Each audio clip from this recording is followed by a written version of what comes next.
একাংশ সংগঠন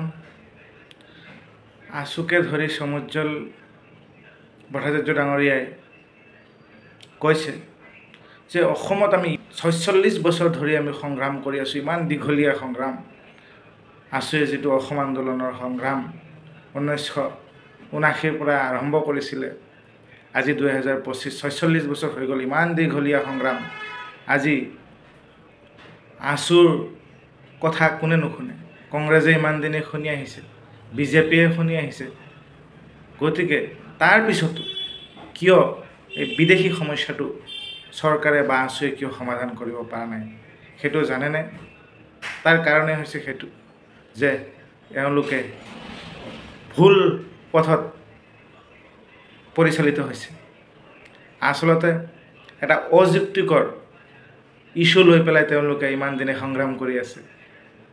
এটা অপ্ৰয়োজনীয় এটা সমস্যা, যিটো সমস্যা অসমত নাই বুলি ক'ব পাৰি, সেইটো সমস্যা তেওঁলোকে এনেই হিন্দু মুছলিম বাংলাদেশী এইবিলাক ভয় দেখুৱাই মানে ৰাজনৈতিক দলসমূহে মুনাফা আদায়ৰ এটা ৰাস্তা ওলাই এই দল সংগঠনে ইমান দিনে সংগ্ৰাম কৰি আহিছে। গতিকে এইটোৱে বুজিব পাৰিব যে তেওঁলোকে ইমান দিনে বিপথে পৰিচালিত হৈছে, তেওঁলোকে ষড়যন্ত্ৰৰ বলি হৈছে।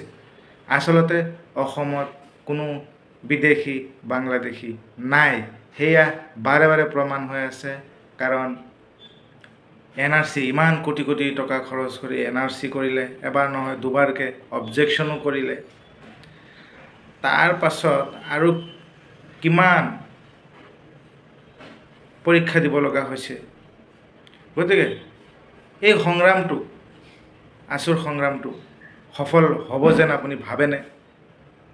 নহয়, কাৰণ এইটো এটা অপ্ৰয়োজনীয় অযুক্তিকৰ ইছ্যু লৈ পেলাই তেওঁলোকে সংগ্ৰাম কৰি আছে।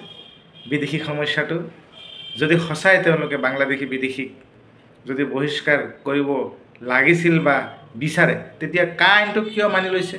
চৰকাৰে কিয় কা আইনটো জাপি দিছে অসমত, যিটোৰ দ্বাৰা বিভিন্ন ধৰ্মাৱলম্বী লোকসকলক মানে ইয়াতে নাগৰিকত্ব দিয়া হ'ব। আছুৰ ইমান দিনীয়া ৪৬ বছৰীয়া সংগ্ৰামত চৰকাৰে এইটো কি পদক্ষেপ ল'লে যে সেই বাংলাদেশী আকৌ জাপিয়ে দিলে? গতিকে এই বিদেশী সমস্যা যদি সমাধান কৰিব বিচাৰে তো NRCটো সম্পূৰ্ণ কৰি ঘৰে ঘৰে চাৰ্টিফাই কপিটো দি দিয়ক, লগতে কা আইনখন বাতিল কৰি সঁচা অৰ্থত বিদেশী মানে বিদেশী বাংলাদেশীক বহিষ্কাৰ কৰক।